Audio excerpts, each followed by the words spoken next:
B part third के प्यारे विद्यार्थियों, हमने पिछले वाले वीडियो में पढ़ा था भारत की प्राकृतिक वनस्पति। तो प्राकृतिक वनस्पति में जो एक वनस्पति समुदाय जो अपन वनों को पढ़ा था, उसी में वनों से संबंधित है राष्ट्रीय वन नीति, इंडियन फॉरेस्ट पॉलिसी, कि वनों का संरक्षण और संवर्धन किस प्रकार से किया जाए और इसकी क्या व्यवस्था है, क्या नीति बनाई हुई है।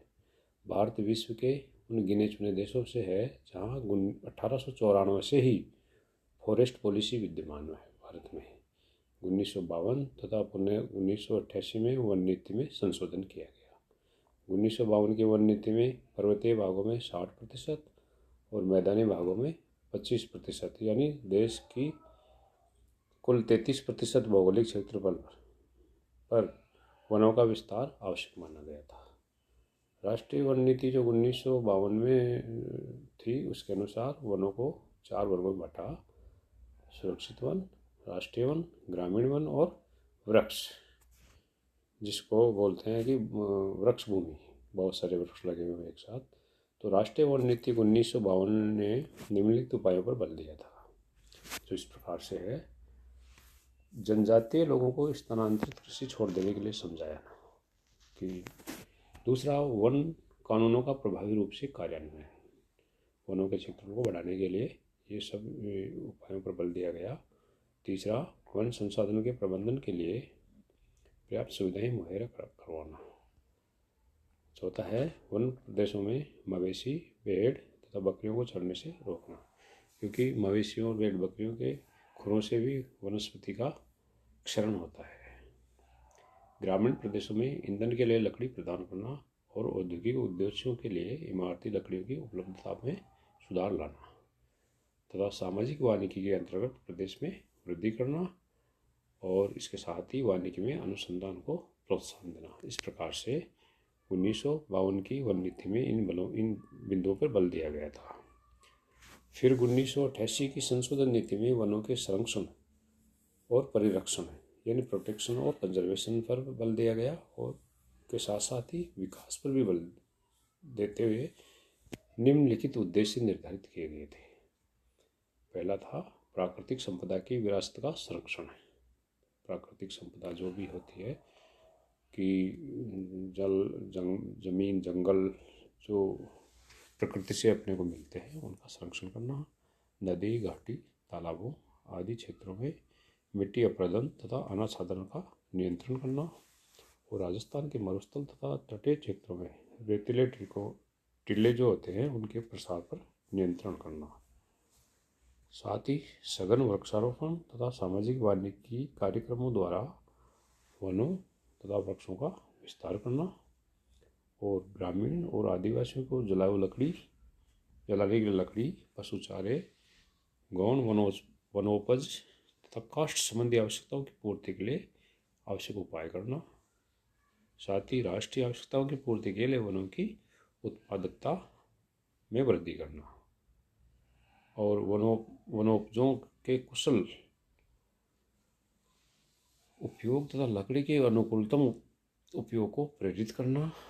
साथ ही मौजूदा वनों पर बहार को कम करने के लिए स्त्रियों के सहयोग तथा व्यापक जन आंदोलन के उपाय। इसके साथ ही पारिस्थितिक संतुलन के परिरक्षण द्वारा पर्यावरण की स्थिरता बनाए रखना और विभिन्न प्रकार की वनस्पति और जीव जंतुओं के साथ वनों का एक राष्ट्रीय धरोहर के रूप में संरक्षण करना, यानी अभ्यारण्यों के द्वारा। इस प्रकार से 1988 की वन नीति के अनुसार इनमें ये संशोधन किए गए थे। अब आता है कि वनों के संरक्षण के लिए क्या व्यवस्था है। भारत में वनों की अंधाधुंध कटाई के कारण, यानी विशेषतः हिमालय के पर्वतीय और अन्य पहाड़ी भागों में वनों का भारी विनाश होने के साथ ही मिट्टी की ऊपरी सतह का अपरदन, अनियमित वर्षा के कारण तथा बाढ़ों की पुनरावृत्ति जैसे दुष्परिणाम जो प्रकट हो रहे हैं कि वनों के विनाश की वजह से, उनको ध्यान में रखा और जलाऊ लकड़ी की कमी होती जा रही है।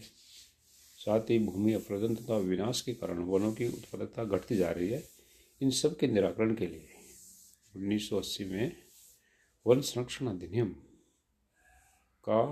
को 1988 में संशोधन किया गया, जिसके अंतर्गत अविवेकपूर्ण वन विनाश तथा वन्य भूमि को गैर वानिकी कार्यों में प्रयुक्त करने पर नियंत्रण लगाने के लिए कठोर दंड का प्रावधान किया गया।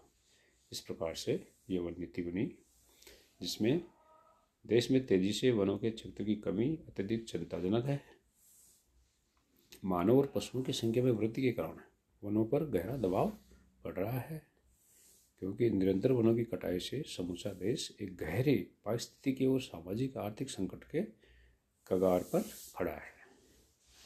अतः वनों के प्रभावी बचाव के लिए निम्नलिखित उपाय प्रस्तावित किए गए थे।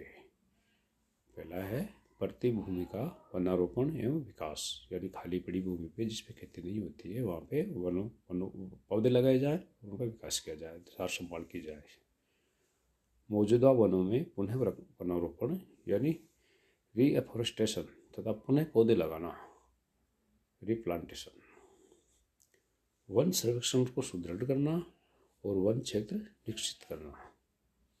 वन अधिकारियों द्वारा व्यवस्थित छानबीन करना तथा वन सुरक्षा दल को मजबूत बनाना। पशुचारण पर प्रतिबंध और ईंधन की लकड़ी, चारा और इमारती लकड़ी की आपूर्ति के लिए डिपो बनाना।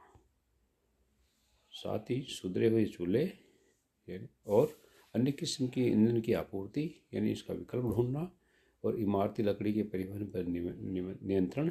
साथ ही ये जो कारखाने होते हैं लकड़ी चीरने वाले, चीराखानों पर नियंत्रण। एकल धान्य कृषि पर रोक तथा आदिवासियों के अधिकार निर्धारण और उनकी आवश्यकता पूर्ति करना, क्योंकि आदिवासी ज़्यादातर वनों पे ही डिपेंड होते हैं, तो उनकी भी आवश्यकता की पूर्ति को ध्यान करना। साथ ही प्राकृतिक और मानवकृत वनाग्नि पर नियंत्रण, यानी वनों में जो आग लग जाती है उनको नियंत्रण करना।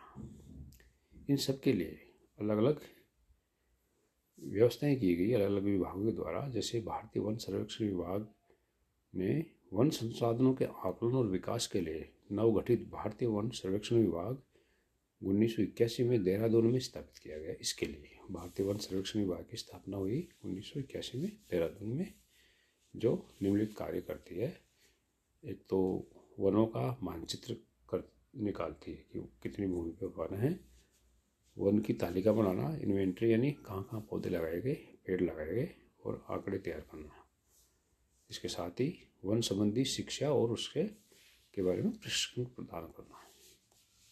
अन्य प्राकृतिक संसाधनों की भांति वन संसाधनों के आकलन और निरीक्षण के लिए भी वायु एवं उपग्रह पर आधारित सुदूर संवेदी यानी रिमोट सेंसिंग पद्धति को अपनाने के प्रयास किए गए। यानी सैटेलाइट के द्वारा, रिमोट सेंसिंग टेक्नोलॉजी के द्वारा इसकी का निरीक्षण और आकलन किया जाने के प्रयास किए गए।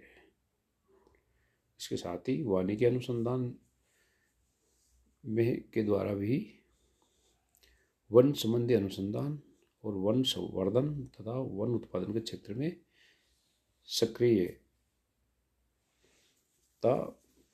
सक्रियता महसूस की गई।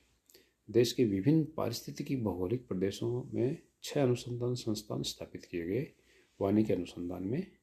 जैसे वानिकी अनुसंधान संस्थान देहरादून एक, दूसरा वनों के अनुसंधान के लिए शुष्क क्षेत्रीय वानिकी अनुसंधान संस्थान जोधपुर, और एक पर्णपाती वन संस्थान जबलपुर, और काष्ठ विज्ञान और प्रौद्योगिकी संस्थान बेंगलोर, तथा वर्षा और आर्द्र क्षेत्रीय सदाबहार वन संस्थान जोरहाट, और वृक्ष प्रजनन एवं आनुवंशिक संस्थान कोयम्बटूर। इस प्रकार से ये वानिकी अनुसंधान के लिए ये अलग अलग अनुसंधान 6 अनुसंधान केंद्र स्थापित किए गए, जो इस प्रकार से है जो आपको मैंने भी बताई।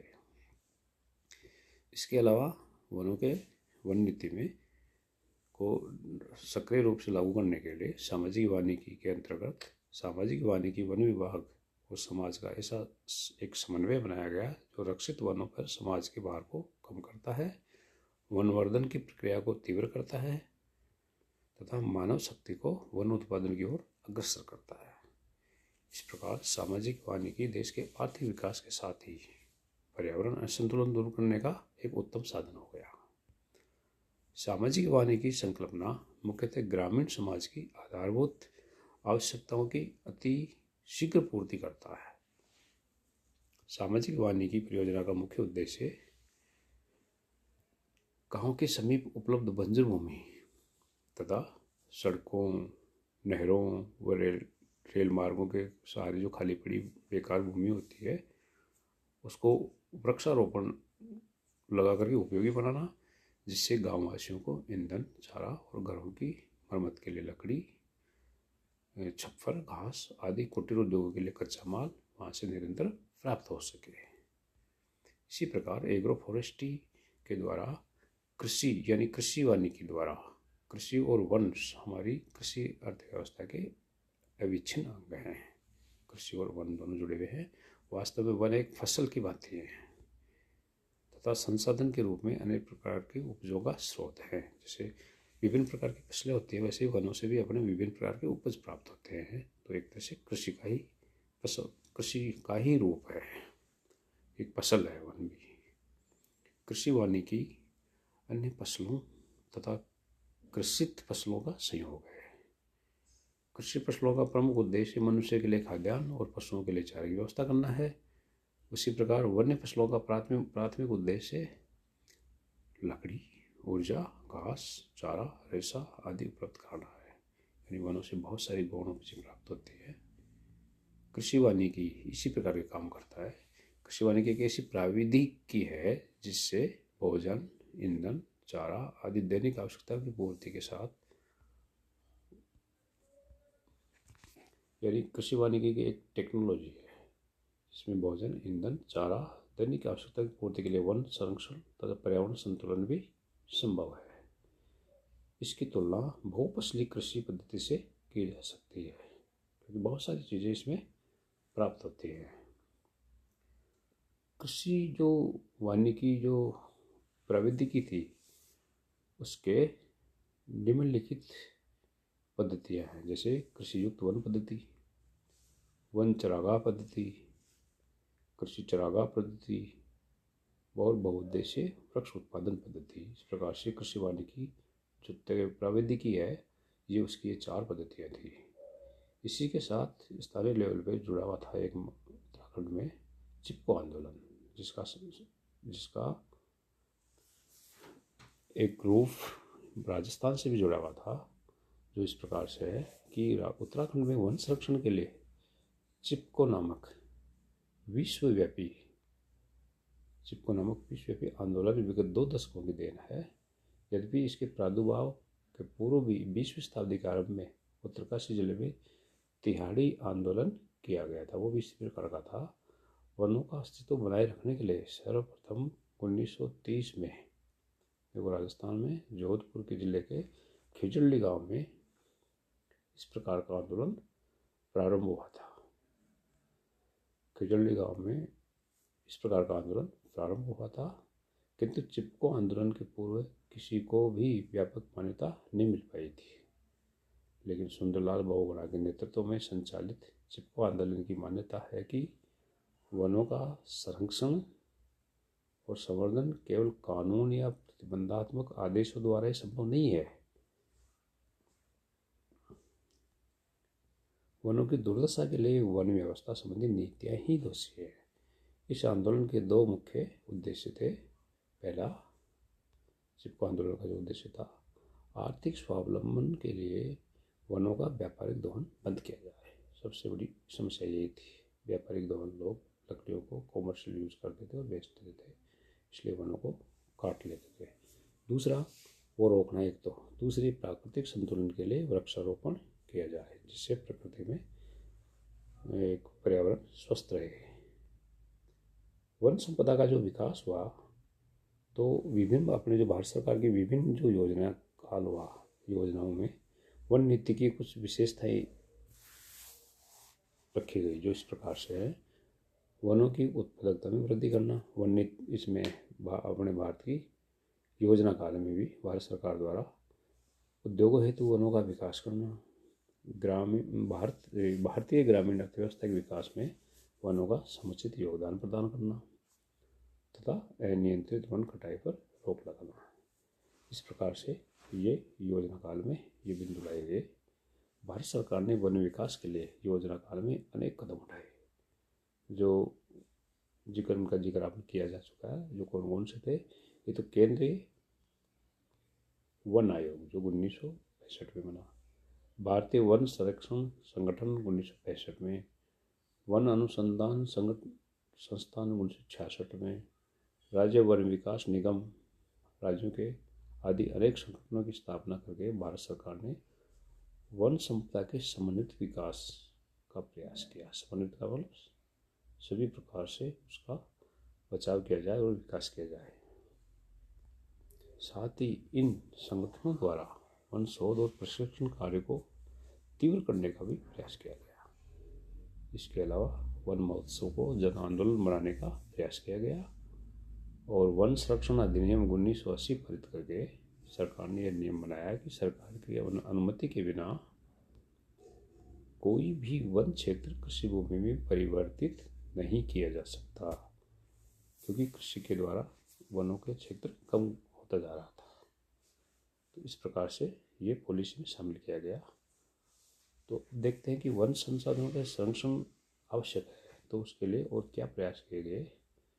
पिछली कुछ शताब्दियों से मानव द्वारा वनों की कटाई अधिक मात्रा में होती रही है। जनसंख्या में वृद्धि के साथ साथ वनों को काटकर कृषि के लिए भूमि साफ की जा रही है, मकान बनाने के लिए, पुलों और नावों के लिए, घरेलू और कारखानों के ईंधन के लिए, पशुपालन के लिए तथा औद्योगिक निर्माण के लिए देश में वन काटे जा रहे हैं।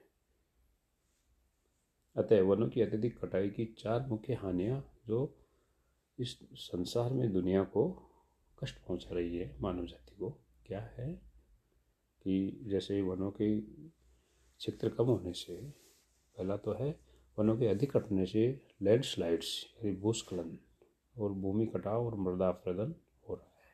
महत्वपूर्ण बिंदु है। इससे मानव विकास की भूमि कम होती जा रही है, कृषि करने की भूमि कम होती जा रही है और कृषि उत्पादनों के लिए मिट्टी की उर्वरता घटती जा रही है, मिट्टी बह जाती है अपरदन के द्वारा। दूसरा, वन काट लेंगे तो उससे बाढ़ों का प्रकोप बढ़ जाएगा, इससे जनधन का भी हानि होगी और मानवीय वस्तुओं के बढ़ने के साथ साथ पशुधन और मनुष्य को भी क्षति हो जाएगी। जो लकड़ी निर्माण उद्योगों में कागज की लुगदी, नकली रेशम, प्लास्टिक आदि के लिए कच्चे माल की तरह प्रयुक्त होती है, जो लकड़ी यानी रॉ मटेरियल, वह दिनों दिन कम होती जा रही है। वनों से प्राप्त होने वाले अन्य कच्चे उत्पादों में भी दिनों दिन कमी होती जा रही है, जबकि कच्चे माल की आवश्यकता प्रतिदिन बढ़ती जा रही है। वनों के द्वारा पृथ्वी की जलवायु स्वास्थ्यवर्धक रहती है, क्योंकि वन स्वास्थ्य के महत्वपूर्ण स्रोत हैं। वनों के अधिक काटने से मानवीय स्वास्थ्य के लिए उपयुक्त जलवायु नहीं मिलेगी। जैसे नहीं मिलेगी तो क्या होगा, महामारी जैसे रोग बढ़ेंगे और मानवीय स्वास्थ्य खराब होता जाएगा, तो मानव की क्वालिटी गिरती जाएगी। अतः अंतर्राष्ट्रीय संस्थानों ने भी मानवीय जगत, जंतु जगत और वनस्पति जगत के इस सहजीव असंतुलन को नष्ट होता हुआ देखकर अब इन जीवधारी संसाधनों के समुचित विकास, संतुलन और संरक्षण पर बल देना आरंभ कर दिया गया है। इस प्रकार से अब जो टेक्निक्स जो हैं फॉरेस्ट कंजर्वेशन की, यानी वन संरक्षण की तकनीकी क्या है, जैसे वनों की नियंत्रित और वैज्ञानिक विधि से कटाई की जाए, जिससे नष्ट बेकार चीज़ का ज़्यादा मतलब नहीं हो, वनों का समुचित उपयोग हो, कटाई हुई लकड़ी का। और वनों को आग से बचाना, क्योंकि कई बार प्राकृतिक या मानवीय विधि से भी आग लग जाती है तो ध्यान नहीं दिया जाता, उसको बचाना। वनों का हानिकारक कीटों से रक्षण, क्योंकि वनों में भी कई प्रकार की बीमारियां, रोग फैल जाते हैं, तो उनसे भी वन नष्ट हो जाता है। और पुनर्वनारोपण, यानी जहाँ पौधे या वन काट ले गए वहाँ पे पौधे और लगाए जाए। इस प्रकार से वन संरक्षण की तकनीकियाँ हैं। तो भारत में ये वन संरक्षण के लिए ये कदम आवश्यक है। धन्यवाद।